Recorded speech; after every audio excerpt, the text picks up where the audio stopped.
وہی نیک لوگوں کا ولی ہے۔ میں گواہی دیتا ہوں کہ اللہ کے سوا کوئی بھی معبود برحق نہیں، وہ یکتا ہے، اس کا کوئی شریک نہیں، وہی سب مخلوقات کا معبود برحق ہے۔ اور میں یہ بھی گواہی دیتا ہوں کہ ہمارے نبی محمد صلی اللہ علیہ وسلم اللہ کے بندے اور اس کے رسول ہیں۔ آپ تمام انبیاء کرام اور رسولوں کے سربراہ ہیں۔ یا اللہ ان پر، ان کی آل اور تمام صحابہ کرام پر رحمتیں، سلامتی اور برکتیں نازل فرما۔ السلام علیکم میری بہنوں اور میرے پیارے بھائیوں۔ آج جن قرآنی کلمات کا وظیفہ میں آپ کے لیے لایا ہوں، بہت ہی پیارے کلمات ہیں۔ یہ ایسے کلمات ہیں کہ جن کو اگر کسی مشکل میں پڑھا جائے تو فوری طور پر وہ مشکل حل ہو جاتی ہے۔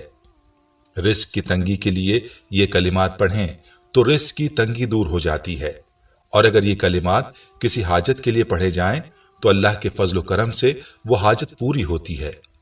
کسی مقصد کے لیے پڑھے جائیں تو مقصد میں کامیابی ہوتی ہے۔ پیارے بھائیوں اور میری بہنوں، یہ کلمات بہت ہی پیارے اور خوبصورت ہیں۔ حسبنا اللہ و نعم الوکیل، میرے لیے میرا اللہ ہی کافی ہے جو میرا وکیل ہے۔ یاد رہے کہ جب بندہ یہ گمان کر لیتا ہے کہ اس کے لیے اس کا اللہ ہی کافی ہے تو پھر اللہ تعالیٰ اس کو کسی کا محتاج نہیں ہونے دیتا۔ یہ کلمات سورہ آل عمران کی ایک آیت کا حصہ ہیں۔ آج کی ویڈیو میں آپ کو انہی کلمات کا ایک ایسا مجرب اور قیمتی وظیفہ بتاؤں گا کہ جس کو آپ اپنی کسی بھی حاجت کے لیے کریں گے تو انشاءاللہ آپ کی وہ حاجت پوری ہوگی۔ بہت ہی لاجواب عمل ہے، اس کو آپ نے کسی صورت مس نہیں کرنا۔ حسبنا اللہ و نعم الوکیل کا یہ خاص وظیفہ آپ نے کیسے کرنا ہے، اس بارے میں مکمل تفصیل جاننے کے لیے آپ سے التماس ہے کہ ویڈیو کو آخر تک ضرور دیکھیے گا۔ یہ کلمات وہی ہیں جو کہ حضرت ابراہیم علیہ السلام نے اس وقت پڑھے تھے جب ان کو آگ میں پھینکا جا رہا تھا۔ آپ علیہ السلام کی زبان مبارک پر اس وقت یہی کلمات تھے، حسبنا اللہ و نعم الوکیل، حسبنا اللہ و نعم الوکیل۔ پیارے بھائیوں، یہ واقعہ کچھ اس طرح سے ہے کہ جب حضرت ابراہیم علیہ السلام نے اپنی قوم کے بتوں کو توڑ ڈالا تو اس پر نمرود سخت برہم ہوا اور اس نے حکم دیا کہ بہت بڑی آگ جلانے کا انتظام کیا جائے۔ کئی دنوں تک لوگ ایندھن اکٹھا کرتے رہے۔ اس کے حکم کی تعمیل میں ہر کسی نے ایندھن اکٹھا کیا اور ایک بڑے میدان میں یہ ایندھن اکٹھا کیا گیا، اور پھر نمرود کو حکم دیا کہ اس ایندھن کو آگ لگائی جائے۔ کہتے ہیں کہ جب آگ جلائی گئی تو اس کے شعلے آسمان کو چھونے لگے، اور ایسی آگ کسی نے نہ دیکھی تھی۔ آسمان میں 3 میل فاصلے پر بھی کوئی پرندہ اڑتا تو اس میں گر کر راکھ ہو جاتا تھا۔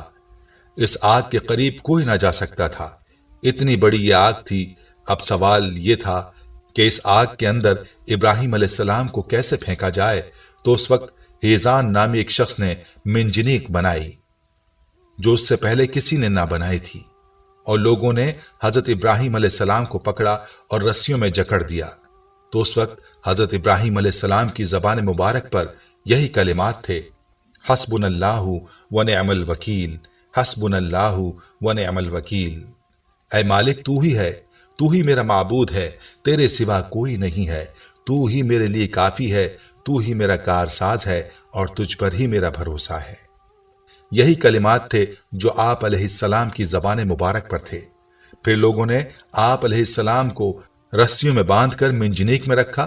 بہت سارے لوگوں نے مل کر منجنیق کو کھینچا اور زور سے چھوڑا تو حضرت ابراہیم علیہ السلام آگ کے شعلوں میں جا گرے۔ یہ مناظر دیکھ کر آسمانوں پر فرشتے بھی سجدہ ریز ہو گئے کہ اے مالک، تیرے خلیل کو اس کے دشمنوں نے آگ میں پھینک دیا ہے۔ علماء نے لکھا کہ جب آپ علیہ السلام کو آگ میں پھینکا جا رہا تھا تو حضرت جبرائیل علیہ السلام حاضر ہوئے اور عرض کیا، اے اللہ کے خلیل، کیا آپ کو کوئی حاجت ہے؟ میں آپ کی مدد کروں؟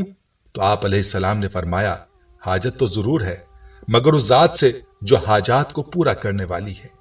اور فرماتے ہیں کہ بارش اور ہوا کے فرشتے بھی حاضر خدمت ہوئے اور کہنے لگے کہ آپ حکم دیں تو ہم اس آگ کو بجھا دیں۔